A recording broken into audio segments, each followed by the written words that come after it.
1 வருஷம் 3 மாசமா தலையும் உடம்பெல்லாம் கடுப்பாம். இயேசுவின் நாமத்திலே தலையில இருந்து உடம்பு முழுவதும் இருக்கிற இந்த கடுப்பு நான் இப்பொழுது ஆணையிடுகிறேன். இப்பொழுதே அவைகள் நீங்கி போவதாக. உம்முடைய தெய்வீக சுகம் இந்த மகனுக்கு ஆறுதலை கொடுப்பதாக.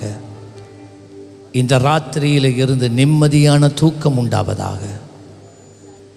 ஆமென். மாற்றம் வருது பிரதர். பாருங்க, இப்ப தலை நோவு தாண்டு பாரு. என்னவா தலை வலி போயிட்டு இடுப்பு கொஞ்சம் கிடக்குது ஐயா, இடுப்பு கொஞ்சம்